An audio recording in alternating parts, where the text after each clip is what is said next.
Well, good morning again. Apparently the video that I just did a little bit ago, we have a pretty bad internet connection and it didn't come out real well. So I want to tell you a little bit about last night. We went to a church here in Reno just because we wanted to see, as pastors, we always hope that our people would welcome the homeless, would welcome people and make them feel loved and make them feel wanted and make them feel valued.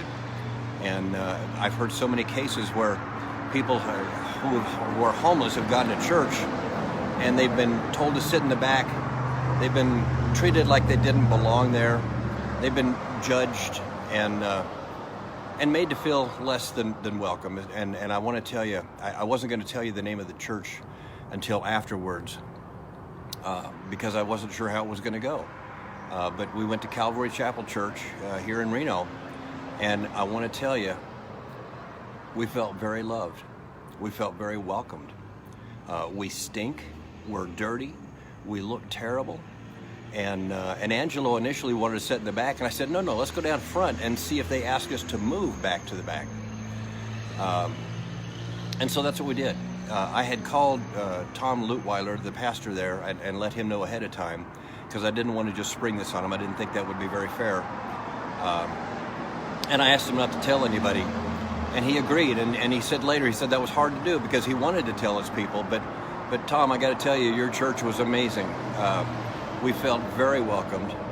We were completely engaged with your people. They smiled at us. They greeted us. And that's what we hope as pastors. We always want the best for our people to do that. We want them to love one another the way Jesus loves us. And we really felt that last night. It's one of the very few times we felt that this whole week. We've been kicked out of so many places. We've been judged. We've been scrutinized. We've been ignored in many cases. And so it was really refreshing to see smiles, handshakes, warm greetings. And so I'm telling you, if you're one of the members over there at Calvary Chapel, you get it. You get it. You know what it means. Sorry. It was one of the brightest spots of our week so far because this has been a difficult week. And last night we got very little sleep. We're both just, sleep deprivation is rough. I'm telling you, it really is. But you know, these guys do this every day. They live this way. It has shown me, it has really become real to me. And I'm sorry. We are so blessed. And sometimes we just forget all the wonderful things that are in our life. But the greatest thing that we get from our friends, from our family is love. And that's what we see so little of out here on the streets. We don't see joy. We don't see happiness. We see anger and violence and hatred and just frustration like you can't imagine. And I get that. This is not a great place to be, and it's dangerous and it's violent. So last night was such a great relief to actually be able to go to God's house and to worship with people who were dressed in suits and dressed nicely and not be judged, not feel like we're inferior to them. That was a great experience for us. I know too many times, and I've talked to too many people who, when they've gone to church, they didn't get that kind of reception. They were judged. You know, and that's a shame. But I want to tell you from the bottom of my heart, you guys at Calvary Chapel,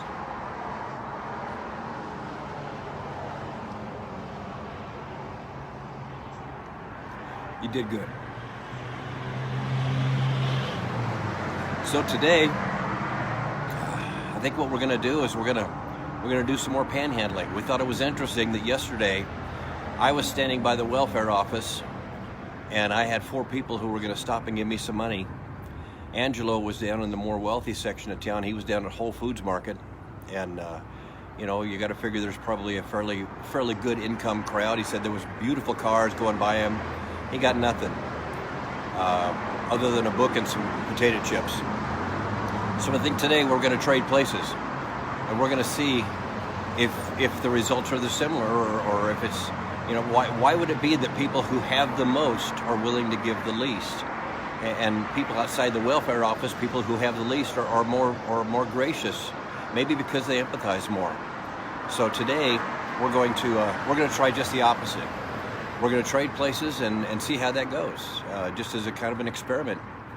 So we'll post an update later on this evening. But listen, I want to thank you guys for all your support. I want to thank you for sharing these videos and for encouraging other people to watch. Remember, Saturday evening about 7 o'clock, we're going to do a Facebook Live where we'll do a question and answer with you folks. A lot of you people have asked for us to bring some of these other people on camera, and I just can't do that. The reason is these people are broken, they're hurting, and they're filled with guilt, they're filled with shame. They know that their lives are messed up.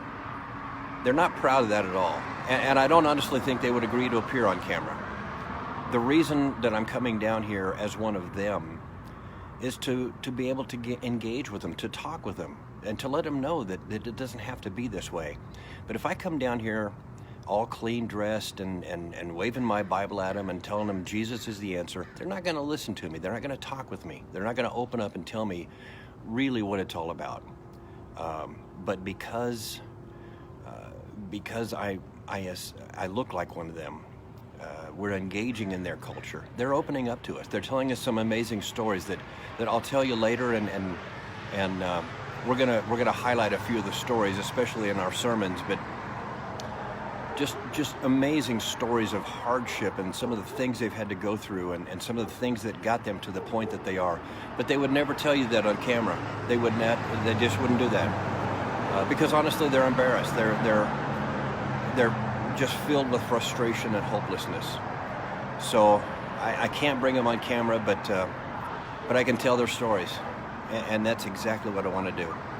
So I'll try to do we'll do a Facebook Live this Saturday at 7 o'clock. We'll give you guys a chance to ask any questions, and in the meantime, we appreciate all of the prayers. We appreciate all of your support, and we appreciate you guys spreading the word, sending these videos around to help other people be aware.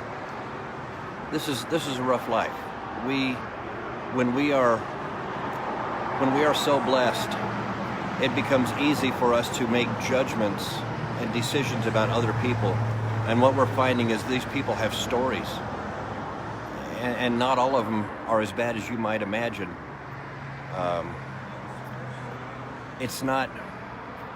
Nobody enjoys this life. I promise you that. There isn't anybody down here that I've met yet that said that this is where they want to be. Some of them are just trapped, and we'll go into more of that later about that cycle that almost seems inescapable for them. But anyway, I just want to thank you guys again, and be sure to be here Saturday at about 7 o'clock Pacific time.